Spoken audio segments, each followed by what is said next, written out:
Welcome, everybody, back to an episode of the Punchin Tickets Podcast. I'm with my co-host here with Nick Dini. Nick, how we doing, man? Doing good, Jakey. How are you, bro? I'm great, man. I'm fresh off the bump. Got back from Pingtung County, Taiwan today, where there's no locker room. You change in the hallway and you go out and play ball. Real gritty. Yeah. You gotta just want it. Takes you back. Want it. It takes you back to your NEC days. How'd you do? How'd you throw?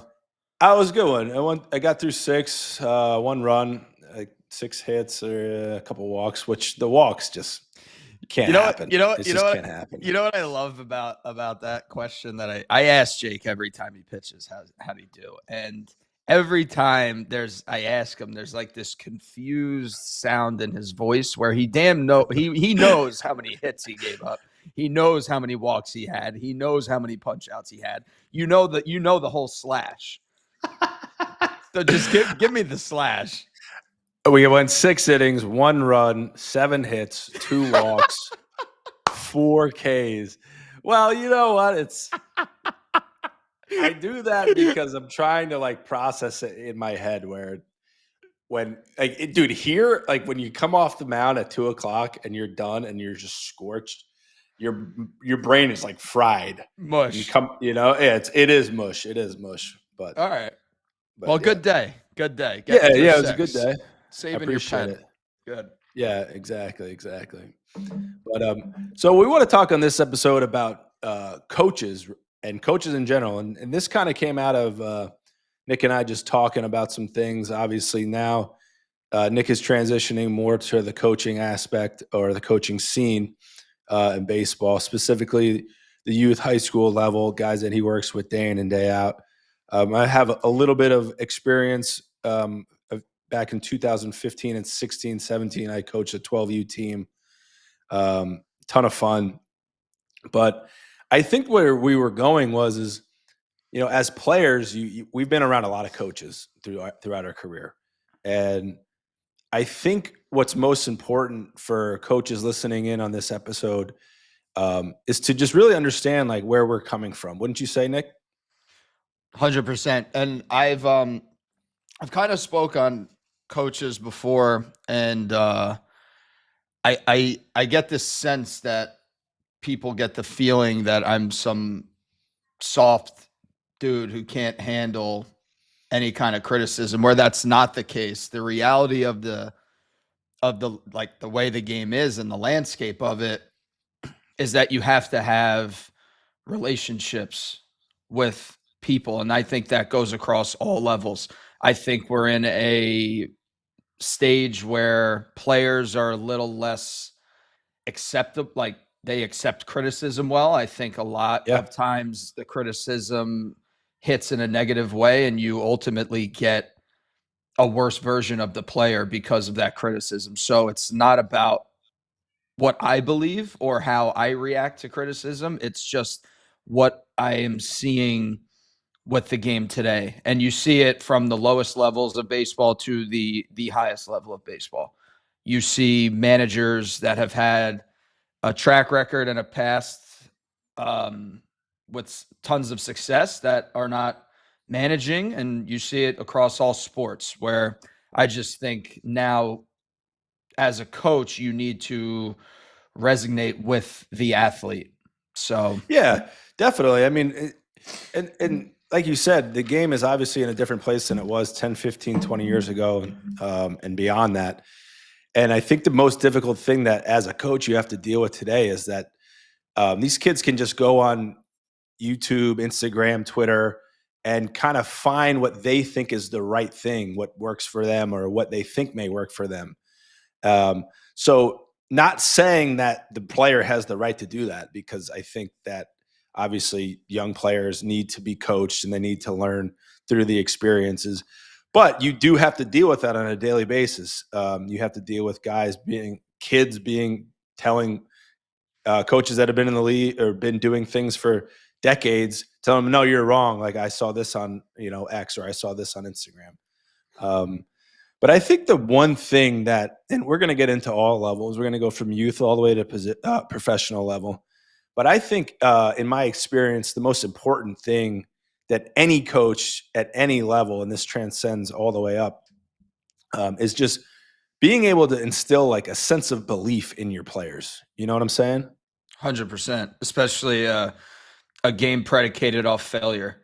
I I say it all the time, man. One of the most one of the best speeches I heard from a coach before a season started was my first year in professional baseball and rookie ball.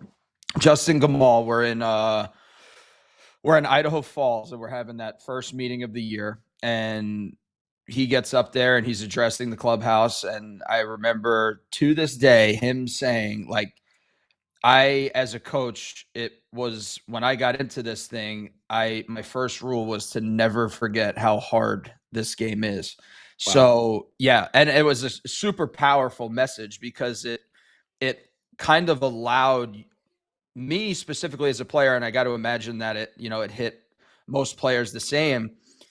It felt as if he knew. I'm not going to say he understood. He knew because he was telling us he knew that we are going to fail. We are going to fail. Sure. And I know that as a manager that there's going to be days where you don't have it. I know there's going to be situations and things throughout the game that you do not execute.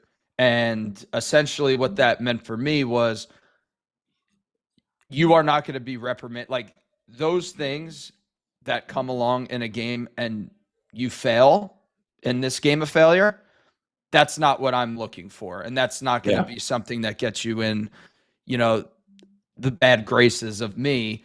It's, how's your attitude? What's your effort level? Are you coming to work every day? Are you being a pro? Those things, those tangible things that you can control, those are what he was looking for out of you as a player. So that was a message that stood out to me, and I think that goes into what you're talking about is instilling that belief, and that kind of allowed you as a player to believe. You know what I mean? Where it's like, hey, I can strike out with a runner on third, less than 2 outs, and I'm not going to be, looked upon in a certain way. Like you understand, like that guys are throwing hard with nasty shit. Like that, it's a tough game. So that was an awesome message and something that I take with me and will take with me throughout my baseball journey. The game is hard. It's really, really hard. And when you start nitpicking guys on physical errors and, strikeouts and walks and, all the negative things that the player is not trying to do, that's when you as a player start looking at your coach or your manager and saying, timeout, like this isn't right. You know what I mean? Like, Absolutely. Yeah, I think a lot of coaches, once they get away from the playing aspect of, they forget how hard it was to go out. Like they've never struck out, with runners on second and third and 2 outs or nobody out or whatever. There was times in their career where they did not get the job done, and coming down on somebody constantly about not getting it done, it just kind of gets it's tired, and you make your player think that they're not worth anything. And dude, have you seen this show on Netflix called Sprint? Have you seen that at all? I haven't. So it's pretty new, and it's a feature on like the U.S., Jamaican, a couple Italian sprinters, the best sprinters in the world, and you listen to them talk about themselves. Now, this is probably going to ruffle some feathers, but they think very highly of themselves, but you're talking, they get one chance to go out there and sprint 100 meters, 200 meters. And their coaches in practice are just telling them, you're the fastest, you're the best, you can get it done. Believe in yourself. And they go out there and do it. And I think that should resonate with all coaches, especially at the youth level, which, kind of segues into what the first point I kind of want to touch on is at the youth level, one of the most important things that I think is just having fun out there, I agree 100%. I say all the time, man, if you as a coach could create an environment where kids are having fun, that allows kids to, number one, they enjoy coming to the ballpark every day. Yeah. They can't wait. They can't wait to go to practice. They can't wait to go to games. They can't wait to be around the ball field and just playing and being kids. Like, I think too many times we lose sight of what is important at that level. And it's not winning these tournaments that everybody so much desires. It's about creating an environment and growing the game of baseball. And when these kids can show up and have fun, then when they become 12, 13, 14, they want to invest into their own development. They're not relying on mom and dad to, give them that kick in the ass to get out there. They want to go out there. They're hounding mom and dad. Hey, take me here, take me there. I want to go hit. I want to go do this, because they've had fun. If you create an environment where it's stressful and kids aren't enjoying themselves, then by the time they're that age and they, maybe have a little more say in what they do extracurricular wise, it's, I don't want to play as much baseball. I don't want to do this because of that experience that I had coming up in the game. I like from a young age, man, I always enjoyed going to the ballpark or doing anything that revolved around a ball or a hoop or like whatever it was. I just enjoyed playing sports because it was built on the idea of having fun. So I mean, I 100% agree. Some of my fondest memories, man, of baseball season, growing up in New Jersey, weren't necessarily even always at the ballpark, dude. Like, it would be, you go play a game on a Saturday, and then it was like, hey, so-and-so's mom and dad are hosting a pool party and they're grilling, and it's like, sweet. Like, this is all part of it. And I understand that not every coach that listens to this is going to have time to do something like that. But in terms of like practices and things, I've always had a lot of fun with the kids trying to just do things that involve like games in stations, if that makes sense. So like when you get to like a throwing drill or a throwing portion of your practice, maybe you set up a tee somewhere with a ball on it, and you have the kids go through and try and knock the ball off the tee. That way, obviously there's some fast pace to it. They're not kids sitting around. And you can come up with little games like that on all facets of your practice, and you have winners, and that way you're creating that winning environment. Like, they're learning how to compete, they're learning how to win, and it's not necessarily, hey, like, we need to pitch Jimmy and Johnny 5-6 innings on Saturday and Sunday to get it done. Like, no, everybody is kind of pulling that rope along the way. You know what I mean? 100%. They're involved. I love it. I think that's the best way to get through to kids, especially in a practice setting. I do something similar with that. I help out with youth teams and run practices for some teams around town.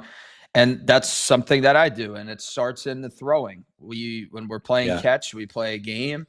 You hit a guy in the chest, you get 2 points. You hit a guy in the face, you get 1 point. We're doing ground balls and we're turning double plays. It's like, you're on the clock. Let's see who does it the fastest. You know what I mean? So it's just constantly giving these guys something to chase instead of getting a line. Here's, ground balls and throw it over to first. Like, trying to create some type of fun involved in it and getting it done that way.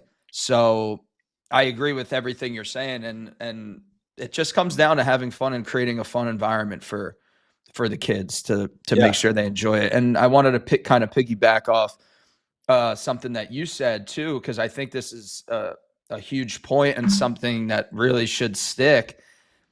That's something for me when you mentioned, some of the best times that I had playing the game wasn't even on the ball field. When I think of my time in, little league and youth baseball, I think back on the times that I had with the kids that I was doing it with.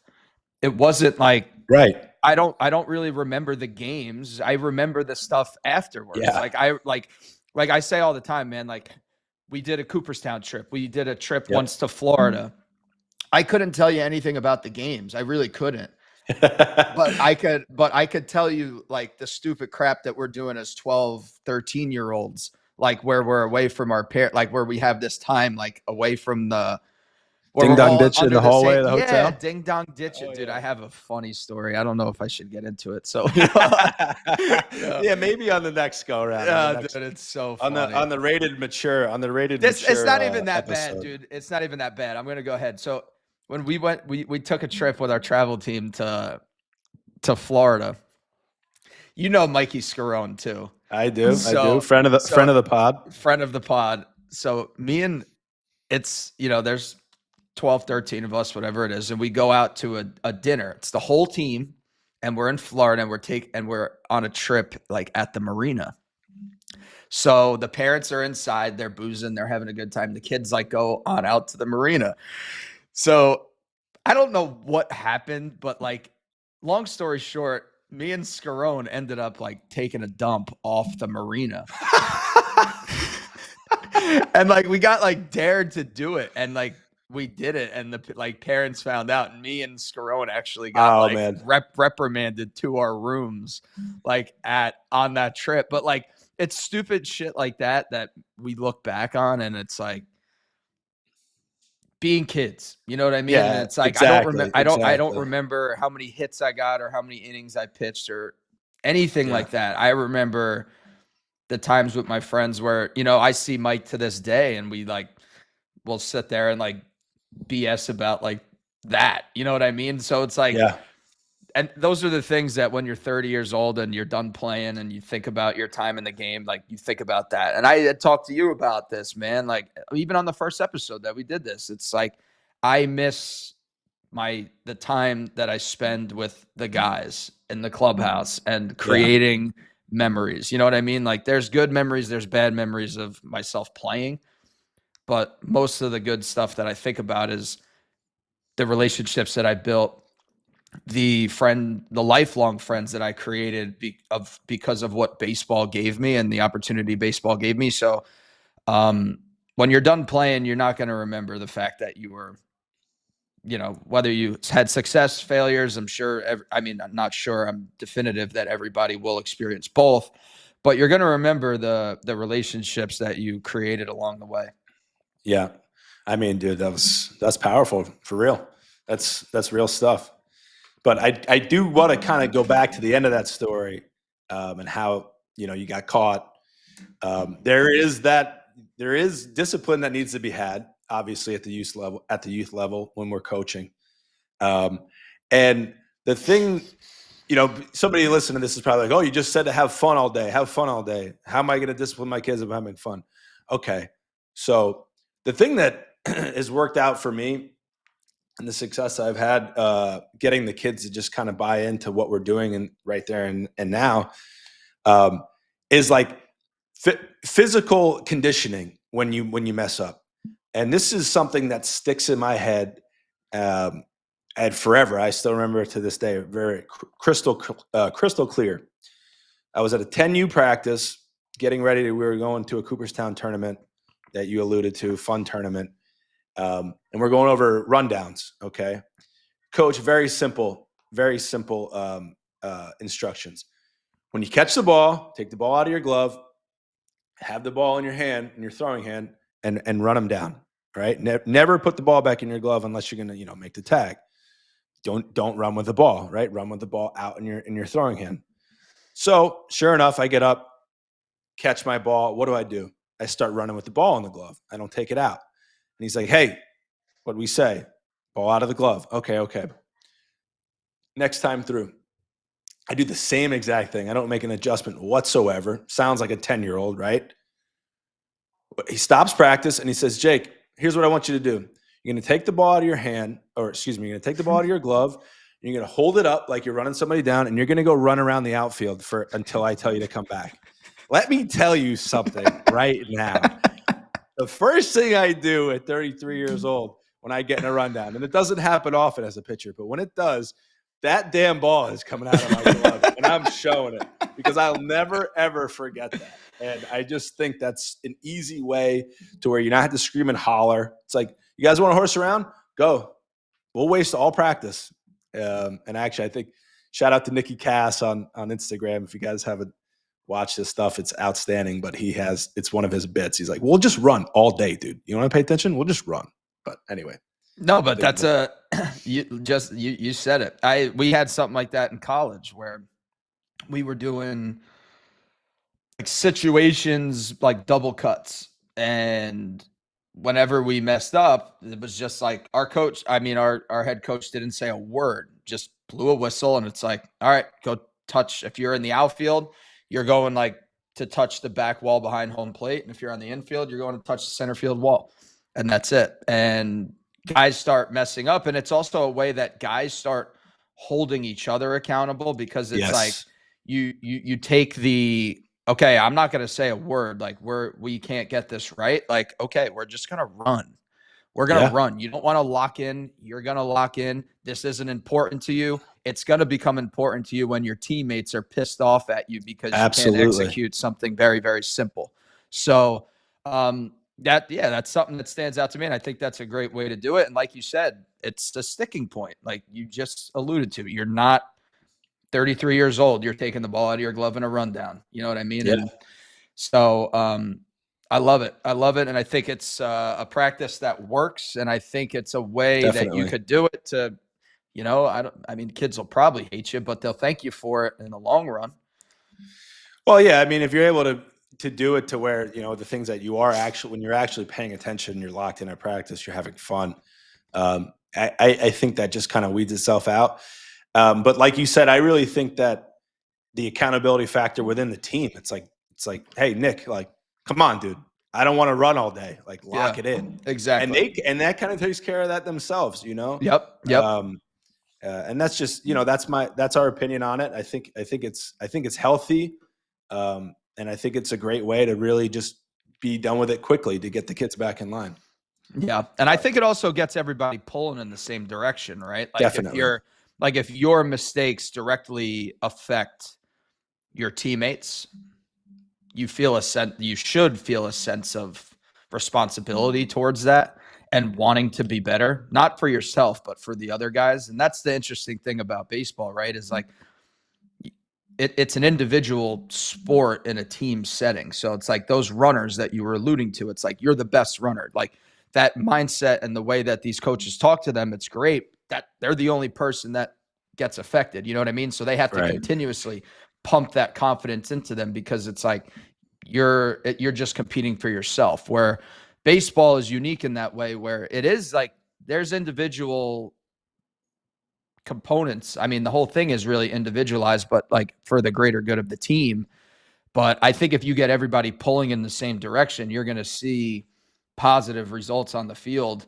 And the beauty of being a coach, and that's like the sweetest spot you could be in for a coach, right? Is like getting the message across and setting the expectation to the point where I don't even have to police it. It's just Right. it's just Yes. it's known, and the players are policing it themselves. So there's a standard. You meet the standard, we're good. If you don't, there's guys on that team that day in and day out are meeting that standard, and they are going to hold you accountable. And it like for me, it always meant more to get my teammates' acceptance, and my teammates, when they talked about Absolutely. me being that guy that was like, he did it right. He worked his ass off. He did it right. 100%. I So couldn't agree more with you, man. I mean, and what you're talking to is kind of getting like the whole group to pull in the same direction. I mean, if we can have these kids doing that before they get to high school, I mean, then that high school coach, and we're speaking on the experience of where we grew up.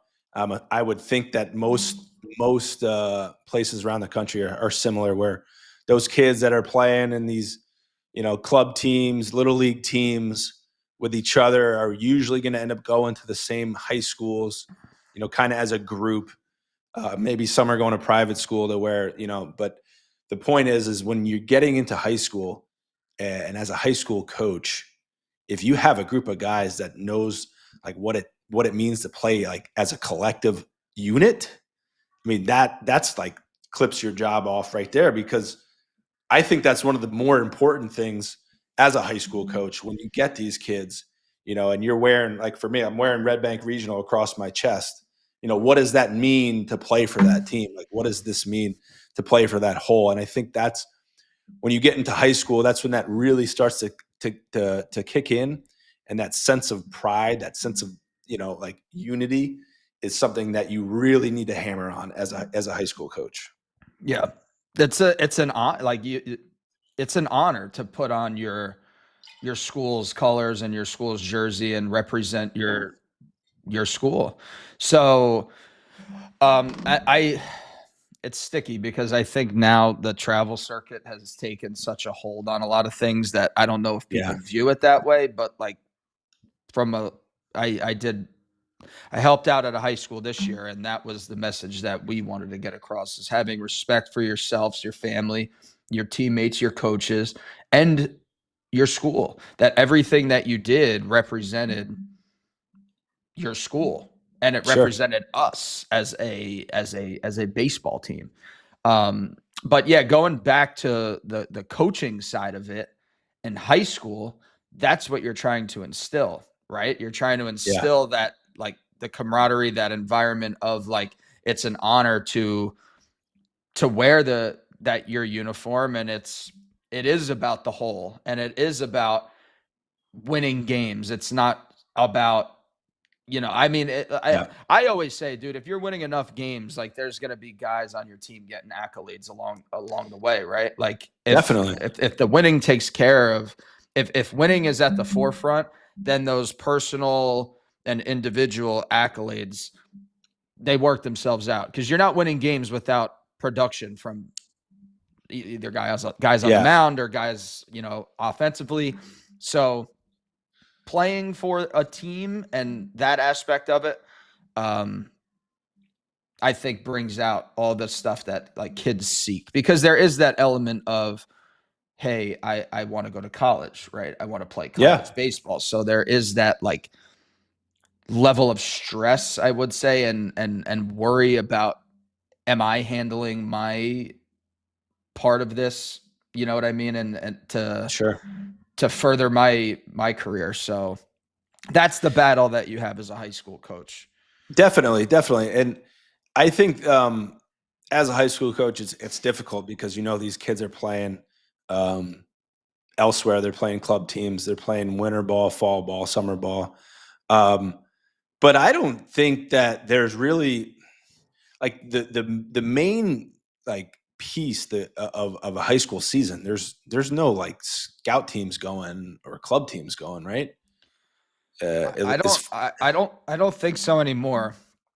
I don't think so anymore. But so for me, as a high school coach, when you get these kids on campus, and where we grew up, you're only allowed to start practice in March 1st, opening day somewhere in April, usually first couple days in April.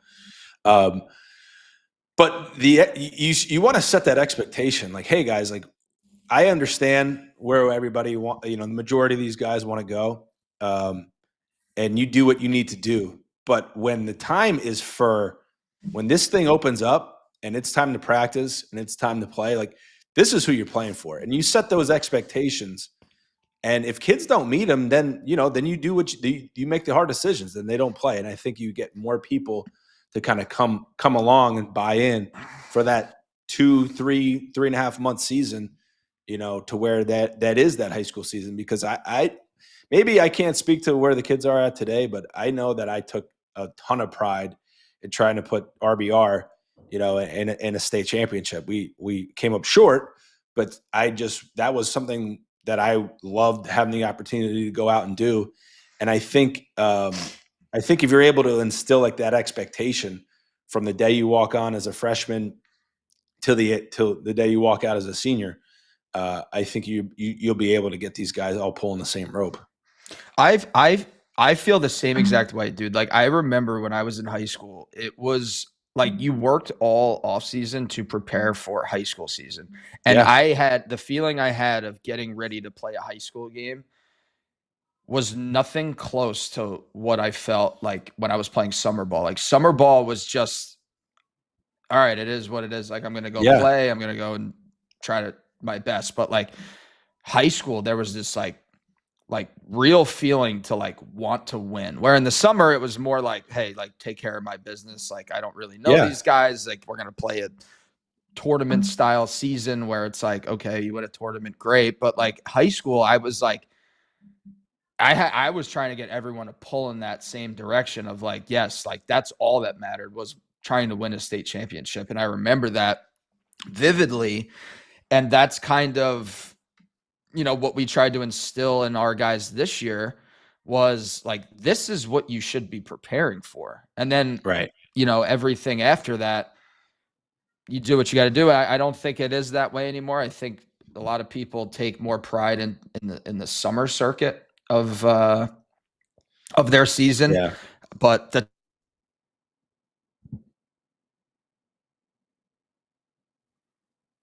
so high school season was the most important to us, and you're trying to get everybody pulling in the same direction and putting that team goal ahead of everything else of trying to bring a state championship to your school. And that's how you kind of get, you make an impact on your school. And I don't think today is what it was then because there's so much emphasis on like summer ball and these scout and regional and national teams that are going and Sure. getting in front of all these schools. So I do get that component of it, but I always felt that like high school was the place to make a name for yourself. And then the summer is where they came to see, all right, is what I am reading and seeing about this guy, does this match? Yeah. Well, You know what I mean? I mean, these college coaches, I know they'll go out and see some dudes like on a Monday, when they're off, but these college coaches, they're coaching their own seasons, Yeah. Mm-hmm. So I think it's a great way to kind of learn how to win. And as a high school coach, that's your buy-in. Like, hey, you want to go to college? Like you want to go to college, excuse me, and you want to go on to play in the big leagues? They're looking for championship type players. That's what they're looking for. Like, let's learn how to pull in the direction of a winning team now. And then when you get to the summer, you've already had 3 months of reps, good, solid, locked in reps. And that kind of speaks to just baseball in general. If you have a bad couple of months, but then you get it, you're going to keep playing on in the summer, you get those reps. I don't see why you wouldn't want to take it as seriously as possible and try to win. And I think as coaches, that's the thing. That's one of the main, if not the main thing, is to instill to your guys from day one, like, this is how we go about things here. Like, this is what we're trying to do. We're trying to win.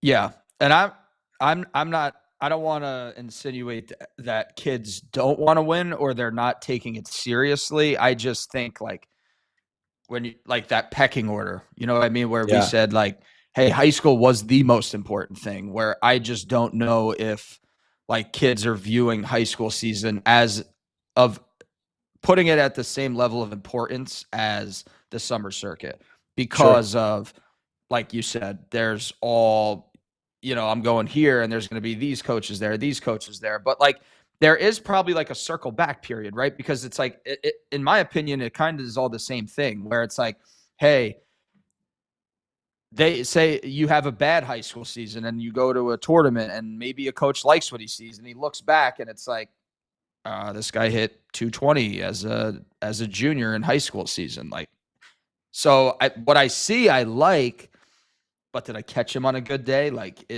are there things that he did that maybe he's not sustaining? And on the flip side of that, it's like, that's where I think it's important. Hey, like, you go to this tournament, this guy hit 500 in high school. Oh, he just had an 0 for 3 day, but there's a sample size of 30 games where this is what he just did. I'm not going to close the book on this guy. You know what I mean? So it's like, and to go off that might be what a college coach wants to see. What's this guy doing when he's 0 for 3? What kind of teammate? I think we need to touch it because it's important. 100%. 100%. Because if you're the guy that says you're the same guy 0 for 3 as you are 3 for 3, that's sticking out to a college coach. 100%. That's the type of guy that he knows that he can depend on Tuesday, Wednesday, Friday, Saturday, Sunday, no matter what. I know I'm going to get the same guy. It's not just, hey, I'm going to get this guy when he's doing well, and I'm going to get a completely other guy when he's not. So I Yeah, say I that think. I say Yeah, that all the time, bro. I say if I'm an evaluator, right? If I'm an evaluator, I'm going to see a player. yeah, I'm going to see a player for a reason. There's some kind of information that I got, whether I've seen him, heard about him, read about him. Like I have an interest in this guy. I'd rather go and watch this kid suck than yeah. and I don't say suck in a way like, he looks like he can't do it. I'm Of saying he just course, doesn't have a great day. I want to see what that kid looks like when he fails. I don't want, like, it's easy to play the game when you do well. It really is. It absolutely. is not it is not hard to play the game when, you're in the midst of a 10-game hitting streak and you're hitting 500 over 10 or 400 over 10, whatever the case may be. It's not hard to play. No, When it's hard to play is that, that 0 for 4, you now look up and you're 0 for your last 3 games. And it's like, okay, is this the start of a friggin' downfall? Or how do I get yeah, myself out of this? Like, I want to see how that guy responds to the inevitable fact that he is going to go through some pitfalls during the year. I want to see how he gets himself out of that. I want to see how he acts. I want to see is his personality and the way he carries himself. Does that negatively impact the guys on the rest of the team? How does the team respond to this? Does he come in? Does he throw his helmet? Does he have poor body language out defensively when he boots a ball? There's so much more than just filling up the stat sheet. Yeah, it's great, and we all want to do that, and I hope everybody does that. But the reality of this situation is shit's going to hit the fan. What kind of guy do I have when that inevitably does? no, absolutely, Nick. It's a great point, and I know we kind of got off a little bit on a tangent there. Oh, can you hear me? Sorry, thought I had a little mic issue. But I do want to kind of reel it back to the coaches, and more specifically, again at the high school level. And this kind of goes to both college, high school, even the professional level. But Nick and I, when Nick and I were talking, he had a great point about pitching coaches and hitting coaches, and at a high school level, what does success look like to them, and we kind of came up with some principles that a college, or excuse me, a high school pitching coach or hitting coach should probably have, because as we all know, you know, not everybody's going to go out there and hit 350 and hit 10 homers with however many RBIs, but each you're going to have different type of players, and Nick is kind of going into it about are you a run producer or are you a run scorer? And I thought that was really interesting, and I wanted to just make sure that you could kind of go into that for us. Yeah, so like I said, helped out at a high school this year, St. Thomas Aquinas, Edison, New Jersey, won a sectional title. First time in like 20 years, so that was pretty cool. But before the season, It's we awesome. had a meeting, and we just got all the hitters, and we said a lineup is compromised of run scorers or run producers. You're either one of those, and it's up to you. And this was, like I said, before the season, because I wanted to give guys some time to really think about and be true to who they really are. Are you a guy that's gonna, slug 500-600? Okay, you're a run producer. Are you a guy that's gonna draw your walks? You're gonna have gritty at bats. You're gonna, do the little things. Then you're a run scorer. And a lineup needs both. To create a Yeah, well-oiled definitely. just machine, you need both of those guys. You need guys that are going to get on base, and you need guys that are going to drive runs in. So number one is understanding who you are offensively as a player, and giving guys that, that sense of relief to be like, hey, I'm not a guy that, rips the cover off the ball and, splits gaps and hits homers. I don't want you to try to be that. I want you to be the best version of yourself, because if you do those things correctly, like I said, drawing walks, tough at bats, moving runners, getting runners in less than, 2 outs and productive outs, and just doing those type of gritty things, there's a place for you in the lineup. Like, we're not asking you to do what, the middle of the order is doing, because we Yeah, need you to get on base. We need you to do the things that lead to runs, and that's how you win games, right? Runs, production, and limiting runs. So from an offensive standpoint, that was something that we instilled, is just number one, understanding who you are, and then kind of giving guys more controllable, like labeling success for things that are a little bit more controllable. Are you hitting the ball hard? Are you having quality at bats? Are you not chasing pitches? You know what I mean? Kind of just Yeah. controlling the strike zone. That was something that we really, really harped on, was um, understanding like counts in the game, and how a pitcher is trying to attack you, and just trying to control the zone the best we can and not getting out of it to try to hit. We put a huge importance on, hey, you draw a walk, you might as well have just got a knock. Like, and I Yeah. know, like, because like when you're younger and you're playing, guys don't want to walk.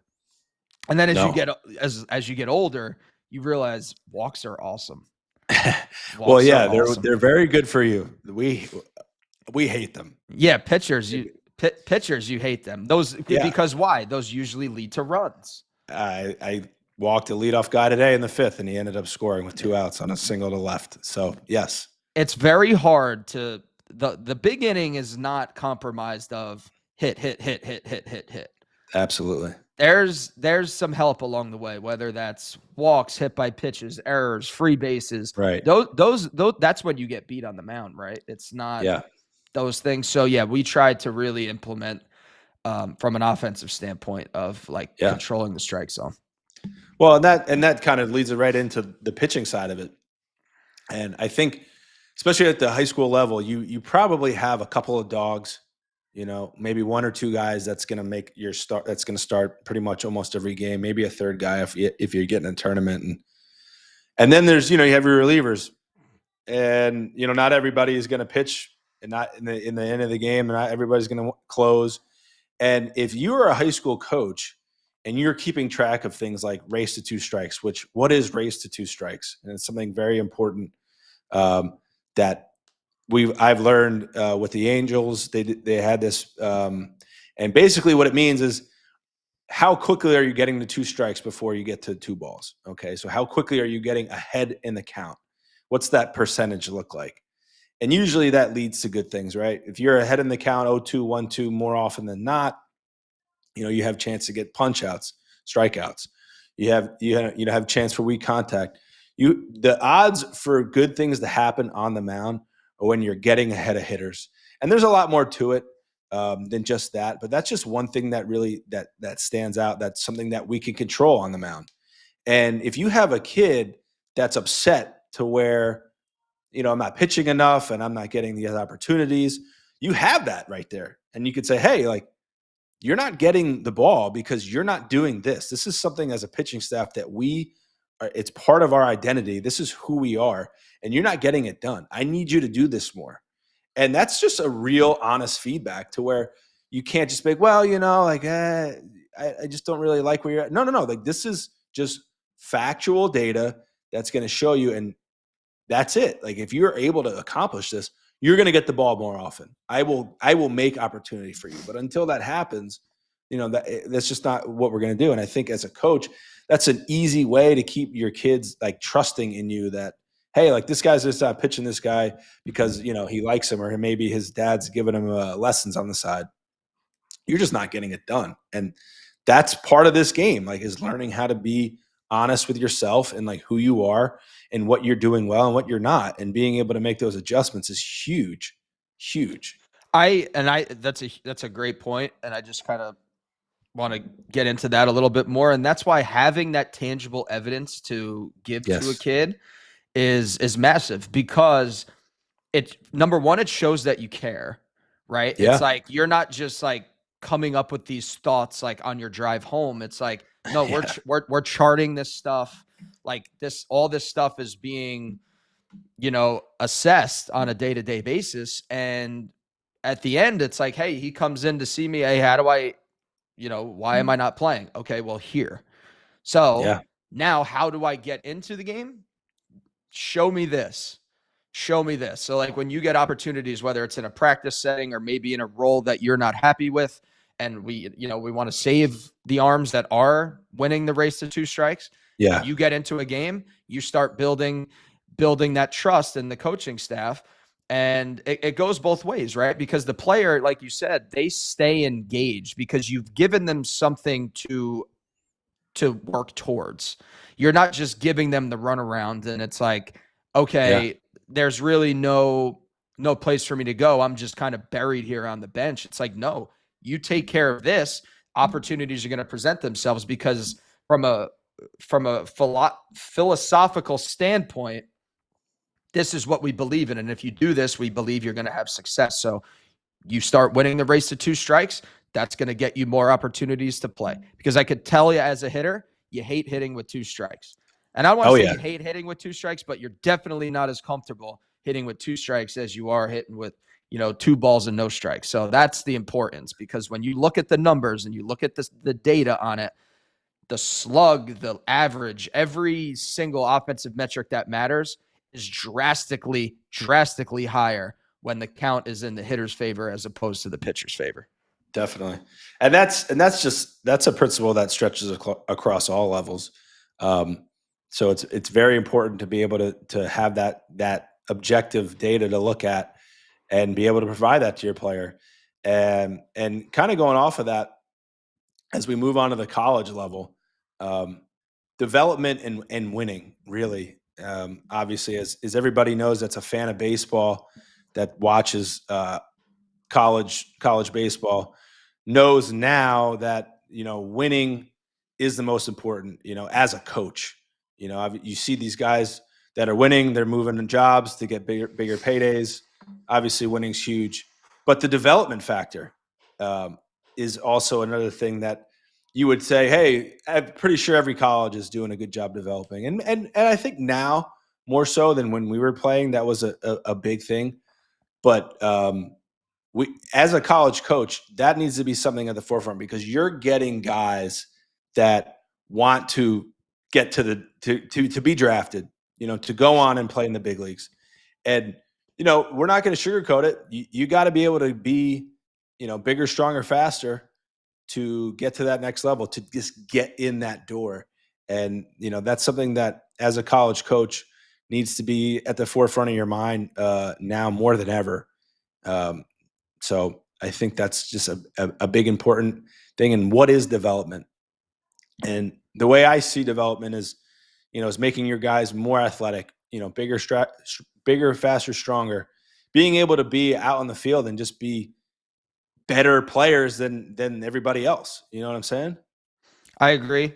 I also think that's a lot of it depends on where you are in terms of that. You know what I mean? Like these big schools have the facilities. No, and I agree. I just, is there also is the transfer portal not a factor? Hey, I don't have to develop guys as much because, hey, this guy's not getting it done. This guy's in the portal. I'm going to go bring him in and bring somebody to compete with him. If this guy doesn't develop, then I got this guy here. So it's like, yes, that is their job. But the most important job, in my opinion, win games. And how do I win games?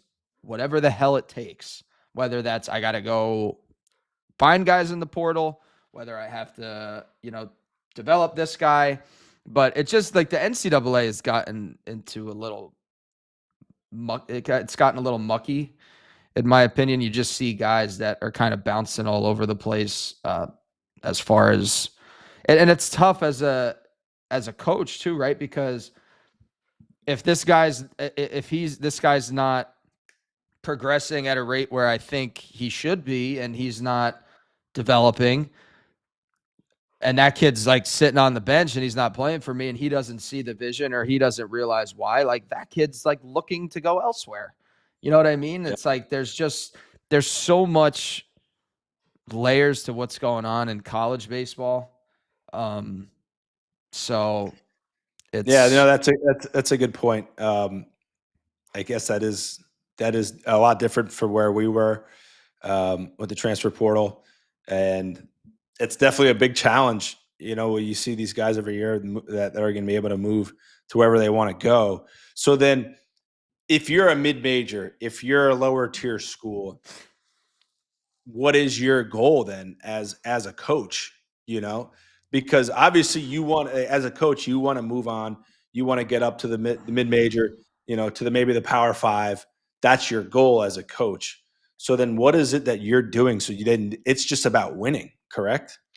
Yeah, it's got to be about just winning because, Yeah. and those are, in my opinion, those are the schools, like the ones that we went to, are the ones that get the shit end of the stick because they do a good job of developing that kid, right? Because when we'll talk about this, I'm sure at some point, but like how, the development looks different for everybody. And a lot of it is what you talked about, like physicality, right? And Yeah. like developing that physicality, there's kids that develop a little later than others. So if you do get that kid that's a little smaller coming out of high school, but you see a lot of nice traits that you want to take on, and you think, hey, if this kid could get a little bigger and stronger, we really have something. And then you, as a coach at a mid-major, you do develop that kid. You now have to worry, I'm not going to have this kid in a year or two because he's just Yeah. going to get poached by a bigger school. They're going to throw some money at him, and he's not going to stay here. You know what I mean? So it makes it Yeah. really, really hard for the little guy to have success in the college landscape today. And that's something that they're battling. I know I've talked to the coach at my alma mater. I've talked to the head coach at Wagner, and he just lost two of his pitchers to bigger Wow. schools. You know what I mean? Two weekend starters that have been there for 2 and 3 years, and they're going on and moving on to a bigger school, better competition, and you can't blame the kid, right? And we No. had that conversation, and he's like, "What am I going to say? It's a better school. We can't Right. compete with the facilities and what they have access to." Yeah. Do you think that like college coaches will start to be evaluated from, and we're talking more of job opportunities. Do you think they'll be more evaluated based off of developing kids that are going on to get in the transfer portal? Or is it's only about wins and losses. We don't care how many guys that you're getting on campus as a freshman, getting them better and then and then they're going into the portal and moving on. Do you think that will be a measure of evaluation for these coaches that are trying to get better jobs? I think so, and I think it goes hand in hand, right? You as a player, do you care if you go to a program? Hey, we won 2 national championships in the last 5 years. Hey, and then you go to another program and it's like, hey, we had 6 first rounders last year and we had 15 in the last 10 years, or whatever. Throw numbers out there Yeah. where they Yeah. start talking about draft status and where guys get drafted. What matters to you more? Whew. Yeah, I mean, I know I was speaking about the high school winning and all that, but if I want to be a first rounder, I mean, I would probably go to be a first round. And that's another thing too, as a coach, that you could try and do as well is create these relationships with these scouts and these teams, and they're coming out and watching your kids play. I think that's another big factor that you also have to be on the ball with as a college coach. So I think what you're talking about, man, is how the college landscape has changed so much, and that college coach's job is changing each and every year, it seems like now. So I think that's a big challenge, but again, most importantly, it comes down to winning and getting your guys on to the next thing, which is getting drafted, and then getting to the major leagues. 100%. So yeah, college is tough, man. It's a tough Yeah. gig. It is very tough, and it's changed so much since we've been there. And I just that's a tough go for it. But um, at the professional level, what are your big things for coaches? What do they need to have to do for you to be, hey, this guy is somebody that I can lean on? Well, we kind of talked about this off air, and the point that you made was, and I saw it in separate organizations, right? Like, I Yeah, really have nothing. Like, I loved my 7 years with the Kansas City Royals. I really did. yeah, Like I said, I've talked about that. The lifelong friendships I created relationships with coaches, front office members, like staff, like support staff. everybody. And the Absolutely. people there are absolutely fantastic. But we talked about, I think as an organization, when players enter your organization, viewing every single player as a potential big leaguer, like that has to be the way. And you look at these organizations that are usually at the top farm systems and they develop players better. You think of teams like the Dodgers, you think of teams like the Tampa Bay Rays, right? Where you're starting to see with Baltimore. But Houston, right? Houston, same thing. You look at those organizations, I'd say those are probably four of the best organizations as far as development is concerned, or like their minor league systems. And you look there and there's guys that weren't first or second round picks, but there's guys scattered at all rounds of the draft, some free agent signings, because they're putting you have a first rounder, and let's call it what it is. He is more important than the 20th rounder. Like he got paid a hell of a lot more money. That's it. Than everybody else. That's it. He is more important. Call it what it is. But when they show up and they're on the ball, when they're at the ballpark, you drafted them for a reason. There's something you like about them, right? There's something. Treat that guy as he is a guy that could potentially help this organization win baseball games down the road. Don't leave it up to that guy to hopefully figure his own shit out and get to a place where, okay, now he's hold on. This is on year 3 now. This guy's kind of shown up and done it. Now let's start paying attention to him. No, right. You missed 3 years of development. You missed 3 years. Yeah, you missed it. And his age and his mature, like all things that could, Yeah. Go ahead. Sorry. Listen, man, like I said, I had 7 years with the Kansas City Royals and I enjoyed my time there. I have a better relationship with hitting coordinators in the other 2 organizations that I was a part of, because and it was like a kind of a culture shock to me, man. Like I showed up and these guys are like spending time with me, and like after practice, like, hey, like, wow, you know what I mean? Like, and it's like, holy shit. Like this feels good. Like these guys care. It feels good to be wanted, huh? It feels good that these guys like are investing time that they don't have to, extra time. Yeah. To make sure that like I feel as if I'm doing everything I can to be ready to try to hopefully help them win games down the line. And I like, dude, the guy in Tampa, Kenny Hook, man, I talked to him, like we DM back and forth. We send hitting videos like daily. That's awesome, dude. Yeah, like, and I'd known the guy. I knew the guy for 8 months.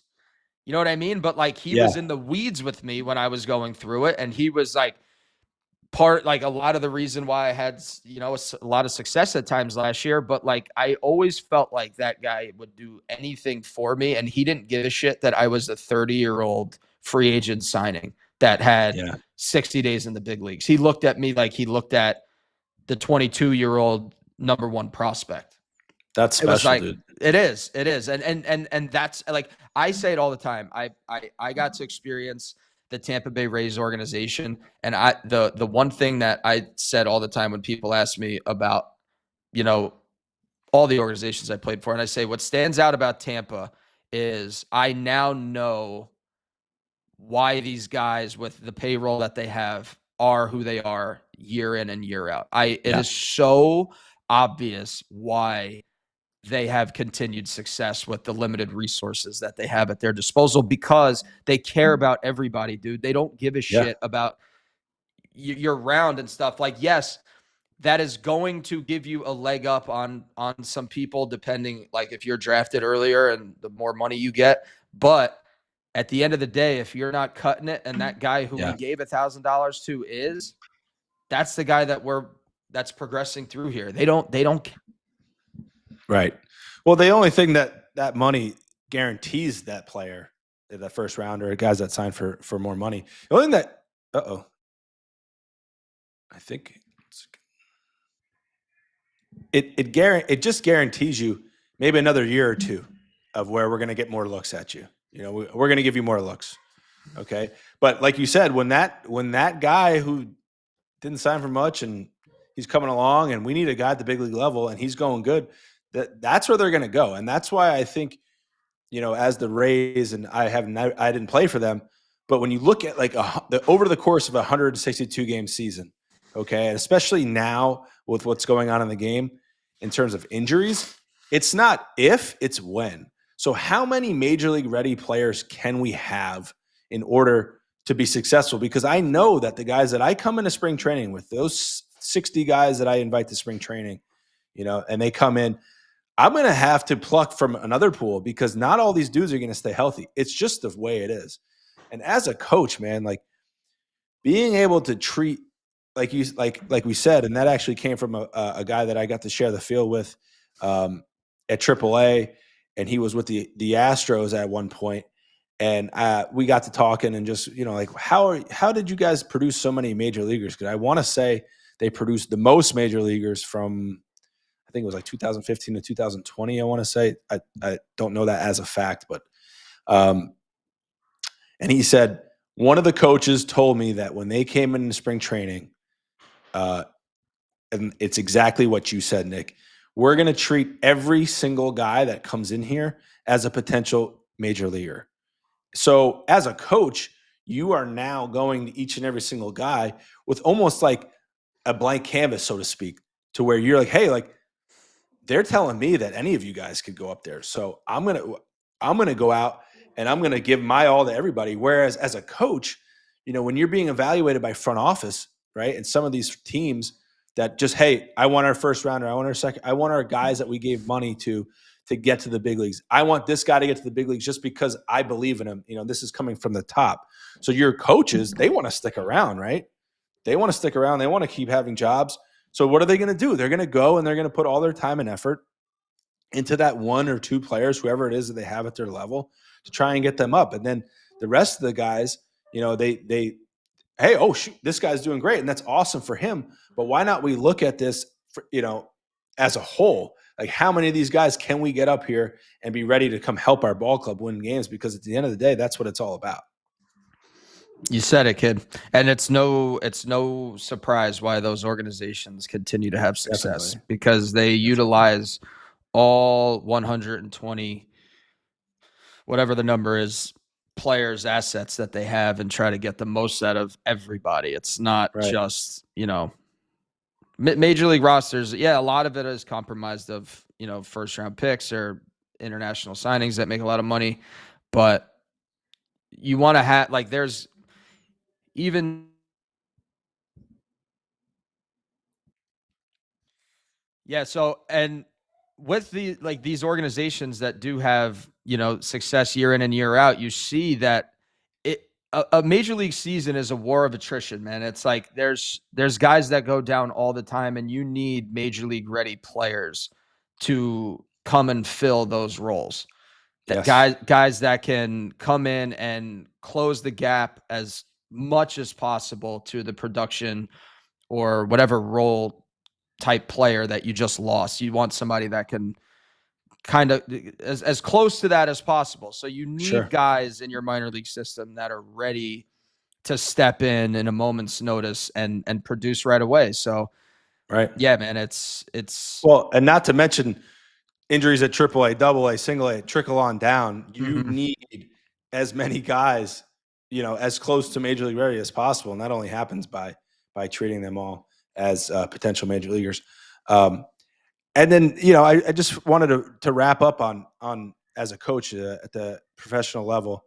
I think trust is just so big, and it's something that I know that in my career, and I have a similar experience with you, Nick. Like I look back on my days with Kansas City, um, and I'm very grateful for everything that the opportunity they gave me to play professional baseball, fulfill a dream of mine. But I just remember having to go out and get myself better, and I'd be doing like a plyo drill or something new on the side on my own time before stretch, and I'd be getting these looks from coaches, and it's like looking at me, it's like, yo, what's this guy doing? Like, what the heck is this kid doing? And like that made me kind of like withdraw back from pretty much, there's a couple guys along the way that I kind of like opened up to and was like, you know what, like I'll trust this guy. I think he cares for me.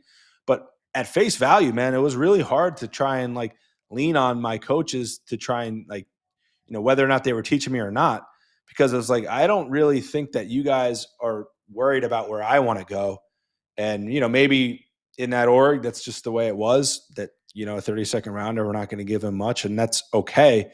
But as a coach, man, like if you could earn players' trust, that relationship and that on-field performance is just going to flourish, because you'll be more comfortable as a player. You're going to go out and just let yourself, be who you are, because the guy in the dugout has got your back, 100%. Yeah, you said it, man. Trust.